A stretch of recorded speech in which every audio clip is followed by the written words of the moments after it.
Greetings everyone and welcome back to another Starship Review. Today we're going to take a look at the Lexington Dreadnought Cruiser, aka the Mirror Universe's answer to the Odyssey, which is currently available in the 12th Anniversary Bundle or individually in the C-Store.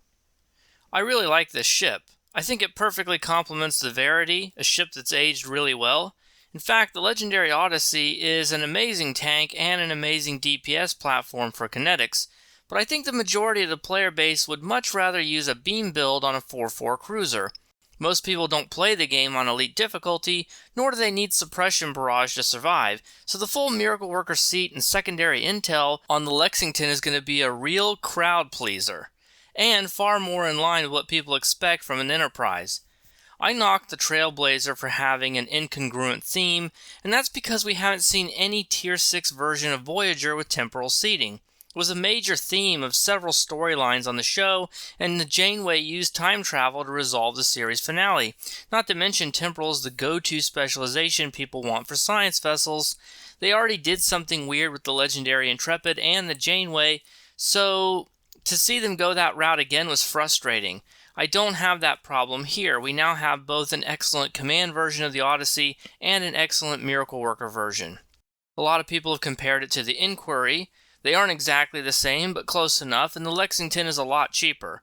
You get all the Miracle Worker powers you want, plus Intel seat that can slot override subsystem safeties, 2 copies of Intel Team for Exodus builds, or just 2 Uncon procs. Overall, the Bridge Officer seating feels really good, and the extra console slot is always welcome.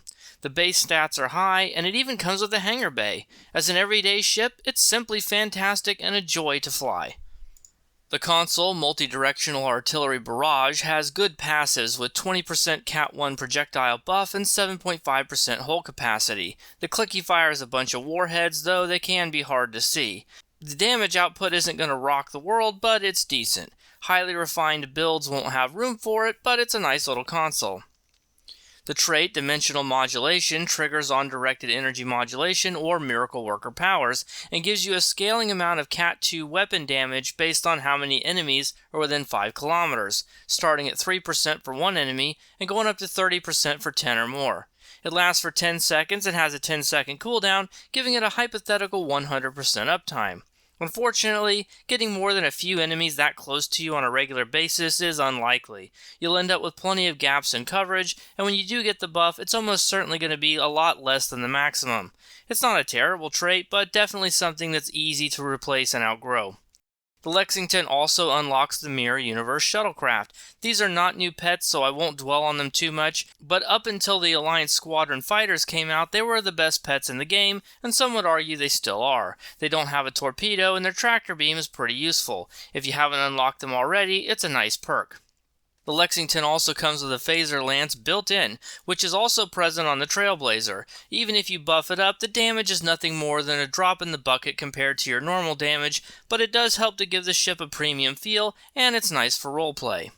Let's talk ratings. In terms of the meta, I'll give it 5 stars. A Fire at Will build or Beam Overload build will do nicely here, and AoE energy weapon builds still perform really well on advanced content, which is where most players are. In terms of the ship score, I'll give it 4 stars. The new skin looks good, but it really only amounts to a pod stuck on top of the usual model, which I don't really care for. However, it can use all the Odyssey stuff you'd expect, like the flagship console sets, so that's a nice perk, and it does have the phaser lance if you care about that. I'll give it 3 stars for accessories, entirely based on the console, which has great passives and a decent clicky. And that's my review for the Lexington Dreadnought Cruiser. This was the most anticipated ship in the bundle, and it doesn't disappoint. Consider me a fan. Thank you very much for watching. I hope you enjoyed the video, and if you did, please consider liking and subscribing so you can see more of my stuff in the future.